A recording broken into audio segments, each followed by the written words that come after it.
do question 51 to 54. So in this case, they give you a function, and this is the table of the function, k of x, but the question, which of the graph represent the parent function? Okay, let's talk about the parent function. So if this is a parabola, the table look like parabola, so you know the parent function should be what? Should be parabola, should be x squared.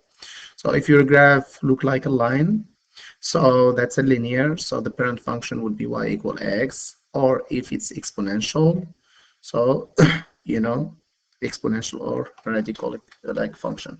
But just for now, let's take this function and see. So actually, this is what you have to do.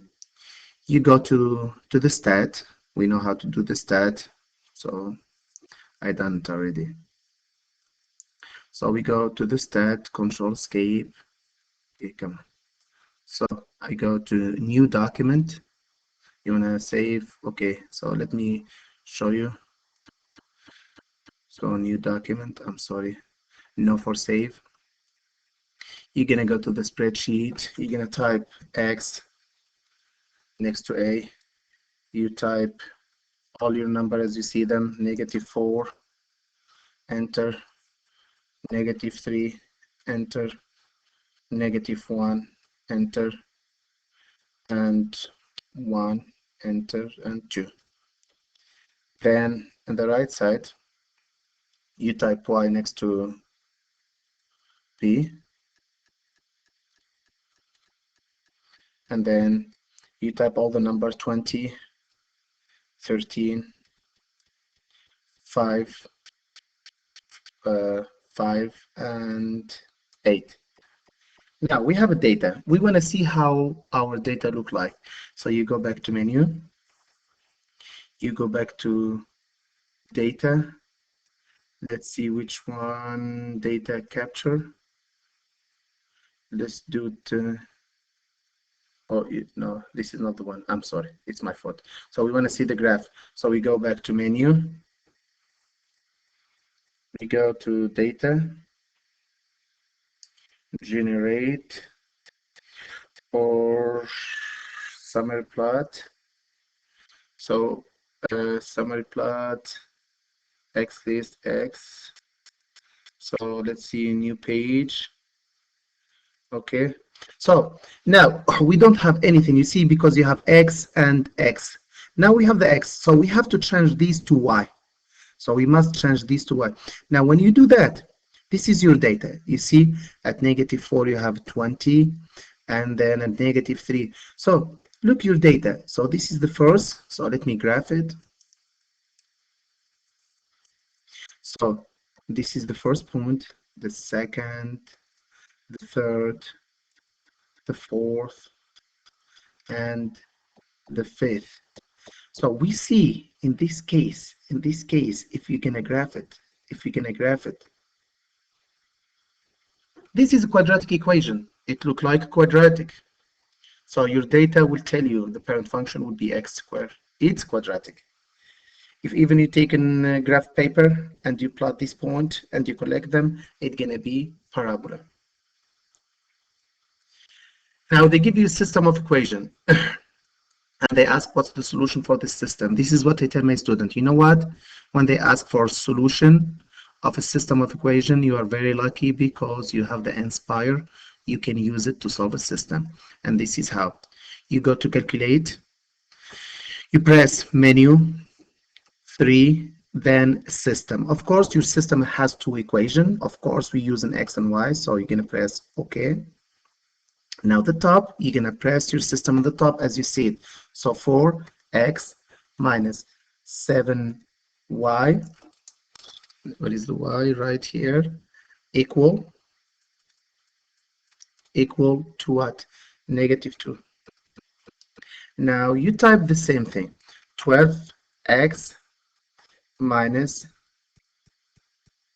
21y equal to -42. I want to fix something right here. Equal -2.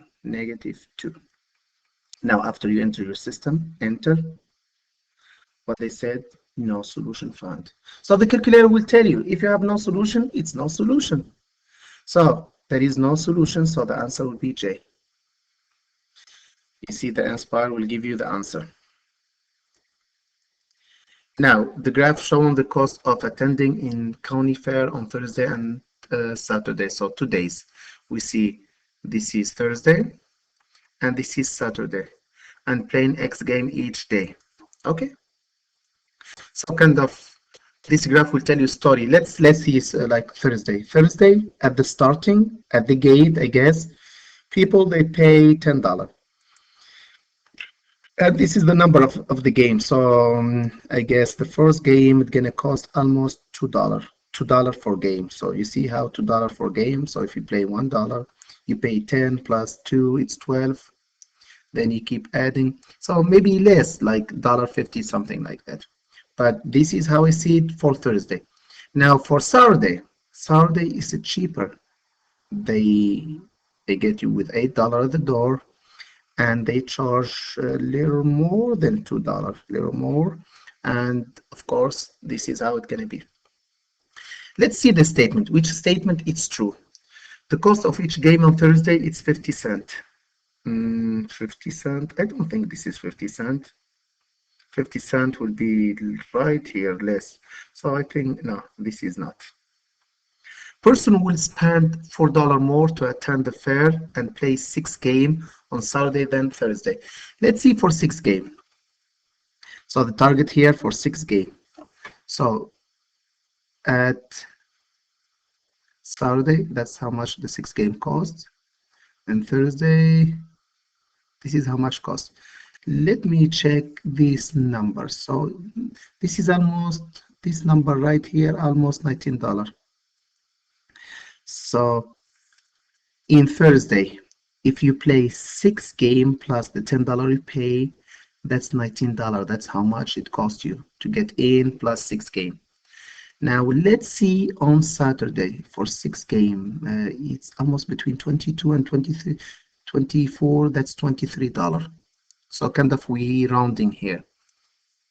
So in Saturday, if you play 6 games and you attend, of course, you have to pay $8. It's gonna cost you 23.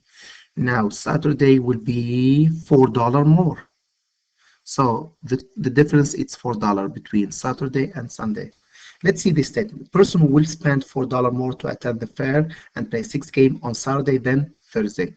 This statement is true. Let's see the other statement. The cost of each game on Saturday is $2 less than the cost of each game on Thursday. It's not $2 less, almost here between 10 and almost $3. And this is almost $2, so the difference is only $1 per game. So this is not correct. Person will spend $3 more to attend the fair and play 5 games on Thursday than Saturday. So on Thursday they pay $18, and Saturday they pay 20. No, that's not correct. Now the last question. The student council sent its member on 4 field trips during the school year. The number of buses needed to transport the member of each trip, it's a function of the number of members who went on each trip. This function consists of only the order pair 52 and 3, 72 and 4, 86 and 5, and 105, 6. What's the domain for this solution? It's very simple. Domain, you're looking for what? X value. And this is discrete. It's not continuous because we're dealing with people. So the domain,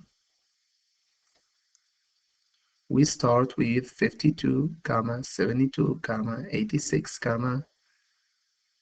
105. Which one? It's H. I hope you like this video and you enjoyed.